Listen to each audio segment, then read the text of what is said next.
ये कुत्ता कह रहा है, तो क्या आदमी को पता नहीं इस बात का? हित अनहित पशु पक्षी जान, मैं तो कहा करता हूँ, लोग कहते महाराज ज्ञान, जितना ज्ञान है उसका उपयोग कर लो आप पहले। वास्तव में प्रत्येक प्राणी के पास अपना ज्ञान है, अगर वो ज्ञान का उपयोग कर ले तो तुम्हें दूसरे के पास जाने की आवश्यकता नहीं है, तुम्हारा कल्याण हो जाएगा। लेकिन उपयोग ही नहीं करते अपने ज्ञान का, तुम्हें पता नहीं है अच्छा बुरा क्या होता है, पहले उसको मानो, उसके बाद आओ, तब आपको सब्जेक्ट दिया जाए, कोई विषय आगे बढ़ाया जाए। जितना तुम्हारे पास ज्ञान है पहले उसका प्रयोग करो, उसका बिल्कुल प्रयोग नहीं, उसका बिल्कुल प्रैक्टिकल नहीं, केवल थ्योरी। और परमात्मा तक पहुंचना चाहते हो, संभव नहीं है, सुधार नहीं होगा। क्या ना है? ये नंबर 2 की कमाई है, उसमें कई हाल है, नहीं तो सोना तो भगवान का स्वरूप है। जरासंध ने इस भारतवर्ष के अनंत राजाओं को मार करके एक मुकुट बनवाया। पांडव जानते थे कि ये अधर्म की कमाई है, अगर इसका स्पर्श कर दिया, वो तो भाई क्षत्रिय धर्म था, जीत के लाए तो शील्ड के रूप में रखना पड़ती है, लेकिन अगर लड़के छूटेंगे, जिम अनीत को धन जुड़े बरस दशक तक जाए, वर्ष 11वें के लड़े जड़े मूर्त में खाए, ब्याज का साथ ले जाएगा, मैदान में रह जाओगे। ये संपत्ति यही शिक्षा है। महाराज परीक्षित का घोड़ा आगे बढ़ा, एक जंगल में गया, एक महर्षि बैठे थे, कौशिक वंशी ब्राह्मण है, उनका नाम समीज है, योग में स्थित थे और समाधि की उनकी प्रक्रिया चल रही थी, यम नियम आसन प्राणायाम प्रत्याहार धारणा ध्यान, और समाधि में प्रवेश कर गए। महाराज आश्रम तक पहुंचे और आश्रम में जैसे ही पहुंचे वैसे प्यास लग गई उनको, और जैसे ही प्यास लगी, देखो जिसके जीवन में धर्म है, धार्मिक लोग जब आश्रम जाते हैं तो सेवा करते हैं, और कोई दुष्ट चला जाए तो सोचते कि महंत जी ही पानी पिलाए हमको, ताकि हमारी एक पोजीशन बना। देखो तुम क्या समझते, महंत पानी पिलाते, लेकिन तुम्हारा नाश है उसमें। मान है मात पिता नहीं देवा, साधु सन करवावे सेवा, जिनके ये आचरण भवानी के जानो। मैं नहीं कहता हूँ हमको भी शरण रहना, हाँ महाराज परीक्षित को उस आश्रम में प्यास लग गई, जो राजा केवल संतों का समर्पित था। देखा कोई नहीं है, महात्मा ने तुरंत करके बैठे। कई संसार के लोग हैं, अगर हम लोग माला फिर तो उन्हें बड़ी एलर्जी, देखो कैसी माला फिर, तुम्हारे बाप का क्या लिया है, फिर तो रहा है। एक बोला क्यों घटिया माला फिरता, बोले तुमसे अच्छे, तुम तो कम से कम फिरते ही नहीं हो, घटिया के फिर रहे, तुम तो फिरते ही नहीं हो। बस महाराज परीक्षित को क्रोध आया, आश्रम शून्य देखा है, मृतक सर्प धनुष की उस प्रतिज्ञा से उठाकर गले में लपेट दिया। अच्छा एक थोड़ा विचार करो, इसमें महाराज परीक्षित को क्या मिल गया? अगर जिंदा सर्प लपेटते तो कुछ फल बनता, मरा सर्प। लेकिन ये कर्म की बड़ी सुंदर गति है, कर्म की बड़ी सूक्ष्म गति है। अगर तुम मृतक सर्प के साथ भी खिलवाड़ करोगे तो कर्म बनकर के वही सर्प जिंदा तुमको खाने का छोड़ नहीं सकता। इस जगत में कर्म किसी को नहीं छोड़ता। लौट आए, इधर ब्रह्मचारी लोग आए हैं तो देखा उनमें बड़े ब्रह्मचारी श्री उनके जो बड़े ब्रह्मचारी थे उनका श्रृंगी नाम था। देखा कि गुरुदेव के गले में सर्प पड़ा है, रोने लगे। क्या बात है, बोले गुरुदेव आपके गले में मृतक सर्प। साधुओं के गले में सर्प माला बराबर है, इसमें रोने की क्या बात? सममान निरादर आदर ही सब संत सुखी विचरण।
तक सर्प डाल दिया है, कमंडल से जल निकाला।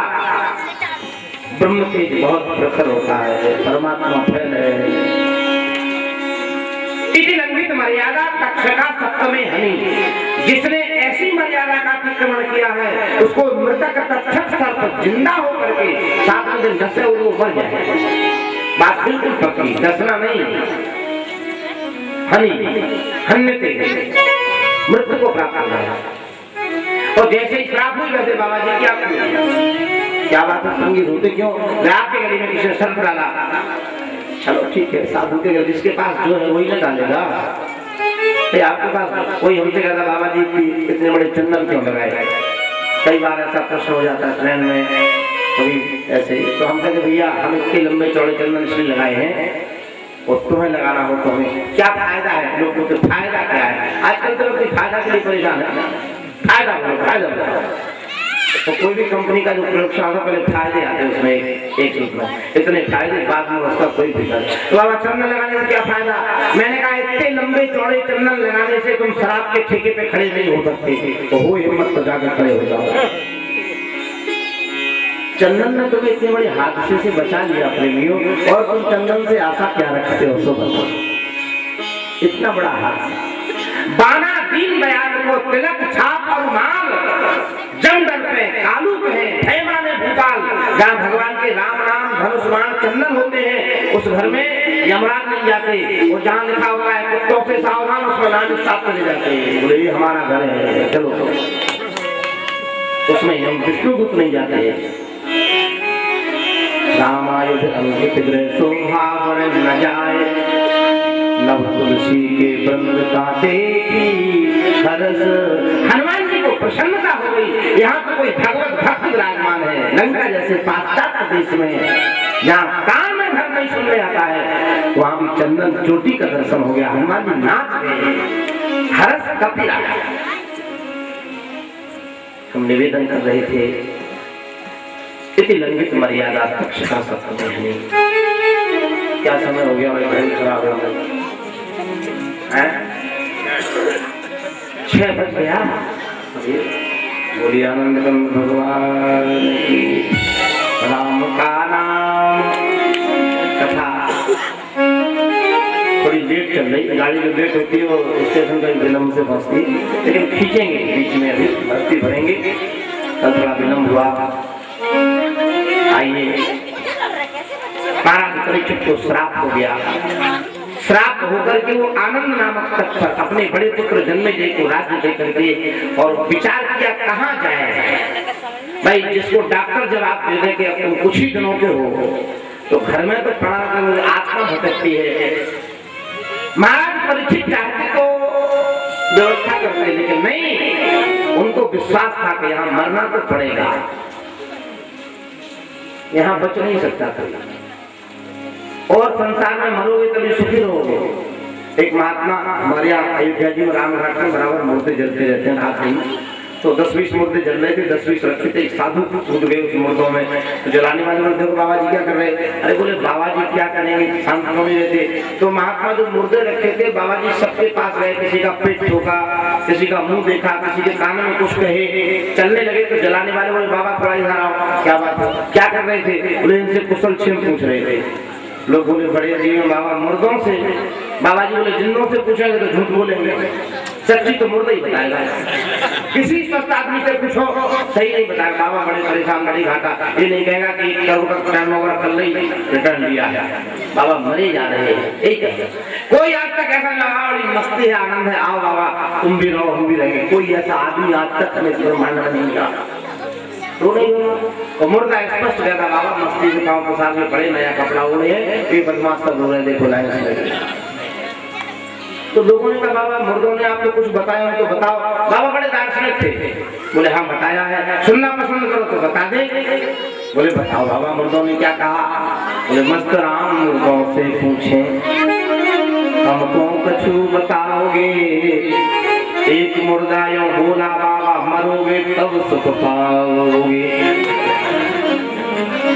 तुलसी आ संसार में और जब तक स्वार्थ सिद्ध तो तब तक यूं घेरे रहे क्यों क्यों क्यों गिद्ध। इतना भी मांस रहेगा तब तक गीत नोचता रहेगा, जब पंजर हो जाएगा गीत हो जाता है।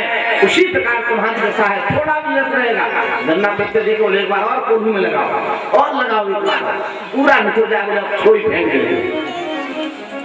यही संसार की स्थिति है। जब से तुम्हारी स्वार्थ पूर्ति हो रही है तभी तक तुम रिलेशन में बने हो। और मृत्यु के लिए कोई नहीं रोता इस संसार में, कोई भी नहीं रोता। फिर किसके लिए रोते हैं? थोड़ा अध्ययन करो, थोड़े नीचे आओ। कैसे एक अखबार में मान लो खबर निकली, एक ट्रेन की बोगी पलटी, 500 मरे। उसी समय आप अखबार पढ़ते उसमें चाय भी पीते, अरे ज्यादा मरे होंगे यार, मीडिया वाले कम निकालते, यही कहते हैं। वो एक बिस्कुट दे दिया, बहुत मरे होंगे।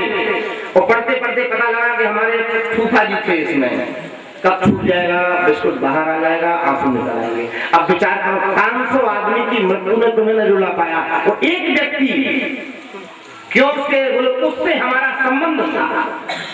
इसका मतलब संसार में मृत्यु के लिए कोई नहीं रोता, जब कोई रोता तब संबंध के लिए रोता। और महात्मा क्यों नहीं रोते? और इनका कोई संबंध ही नहीं है, वो उसका ऐसा संबंध नहीं है, वो कभी मरता नहीं है, काम छूटती। हमारा संबंध केवल राम है, राम जी कभी मरते नहीं। और अगर मान लो 10,000 संबंधी हो तो रोज एक मरेगा, हम लोग रोते रोते जीवन पूरा हो जाए, आनंद ले नहीं पाएंगे।